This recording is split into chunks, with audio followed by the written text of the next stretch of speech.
I don't need anything. I just work here. God needs his world to become godly. He created us as his agents. So first of all, psychologically, that is the healthiest attitude you're ever going to find. And it is so inspiring that the Creator depends on me. I don't need an ego after that. So should we be ambitious? Of course we should. But not selfishly. We should be ambitious enough to think that we could change the world. Turn it into something divine. And we can. Have you seen or experienced someone's change when they've gone from ego-driven ambition to, faith-led ambition? I've seen it in inmates, prisoners, who are probably never going to get out. And telling them this. Because, if you're a prisoner, you're pretty much obsessed with your needs. You fight for everything. You're needy for everything. You're pretty bad shape. Telling prisoners, I'm talking serious criminals, but telling them that they're not here to solve their own needs or wants or weaknesses. They're here to do something for God. So here in the prison, wake up in the morning and ask yourself, what can I do for God? The change in these people is absolutely stunning. It is the most dramatic. They lose, even physically, they lose that hard, callous, jaded look. They're suddenly alive, like normal human beings. They wake up, they're excited, they do things, they feel like they're needed instead of needy. We're making a documentary on it in California, interviewing all these inmates and the warden and the families. Unbelievable. Like one guy said, now that I've studied this and now that I know this, when I call home, my family wants to talk to me. They never did. Yeah, they're back among the living. Is it a case of removal of the ego, the selfishness? Like what do you put it down to? Well, what I'm basically saying is that the ego is a lie. I am not that needy. I'm dependent, sure. Can't go without food. Can't go without sleep.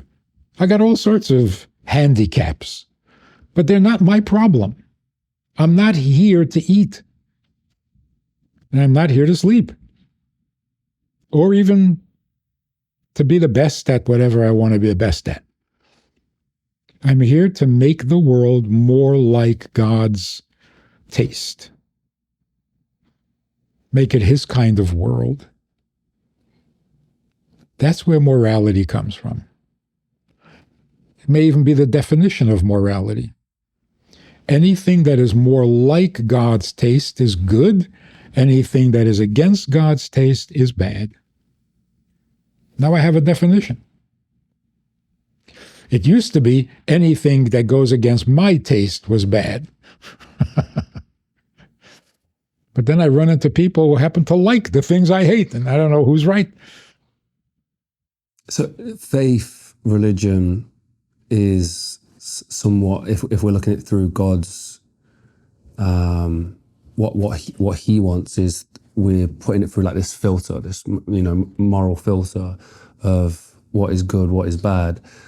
How then do we decide which faith to pick, or which God to believe in, or are they all good? Do they all lead to a better place if it involves the God in the equation? I'd like to believe that if we took our egos out of it, then every belief in God will lead you to serving Him. But we don't think that way. Religion hasn't taught that. Religion keeps telling you how much you can benefit by being a believer. That's going to lead to corruption. You're feeding the ego, you're not going to get good results. You can become spiritually gluttonous or exclusionary. I mean, there's no arrogance like religious arrogance. There's no evil like religious evil, because you're convinced God is on your side. And now we're talking about the other side of it, yeah, which I think can be scary to people wanting to get into it, or it can be off-putting. Is a good word for convincingly. Like, let's say a bunch of people infiltrate into Israel, massacre babies and elderly, and chop them up, and just horrible, horrible thing. And they're successful in their raid. So now they're sure God is on their side.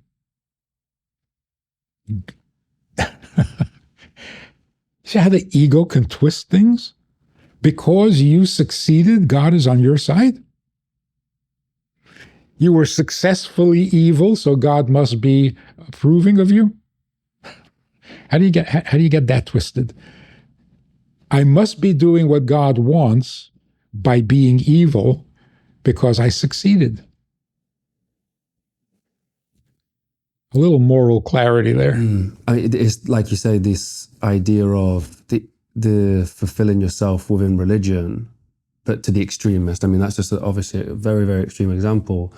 But it is, this idea of serving God correctly and doing it in the right way, but then that becoming serving yourself. I see it all the time, and like one of the biggest things is the religious. Did you say religious arrogance? Was it religious gluttony? Gluttony, but the idea of like a superiority sort of complex through following faith, but maybe even following it incorrectly.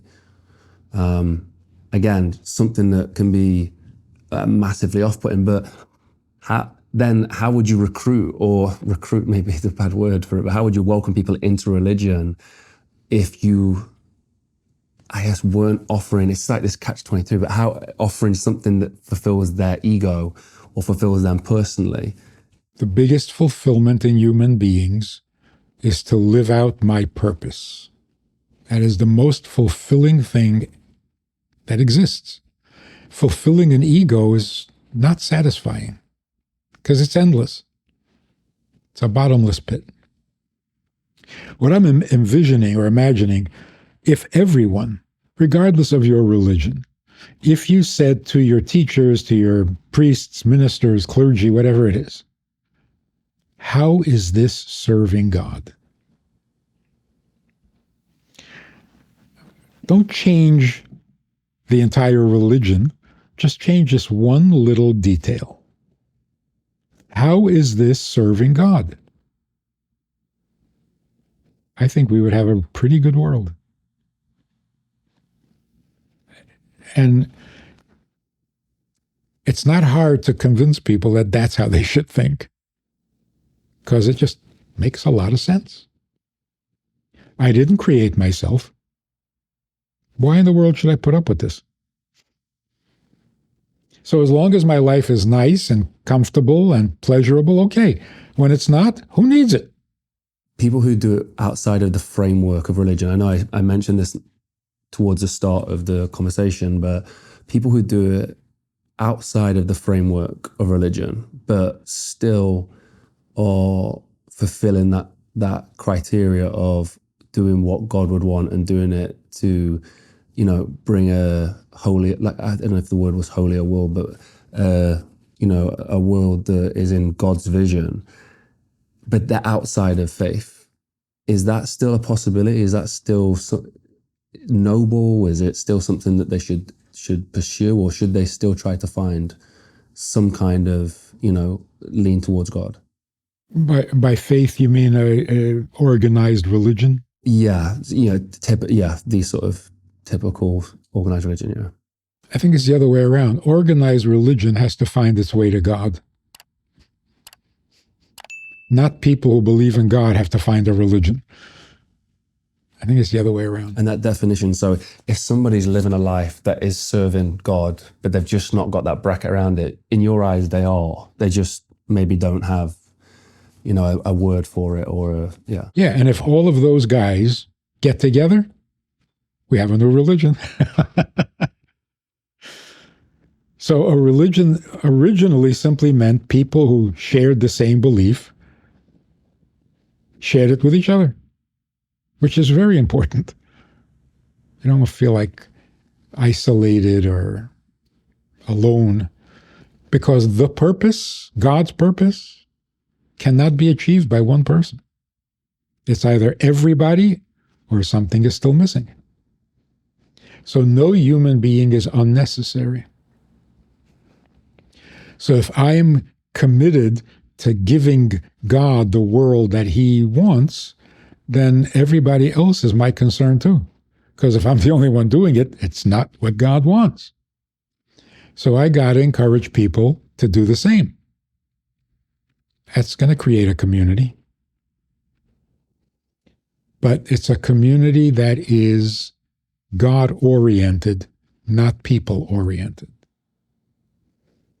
So it won't lead to holy wars. That's exactly what I wanted to ask, is where does the misinterpretation come from where there can be holy wars and wars between different religions? If I think I'm right and you're wrong, then I need to prove it.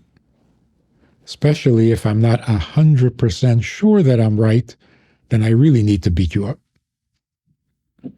Just to convince myself that I'm right. Yeah, so all the wars come from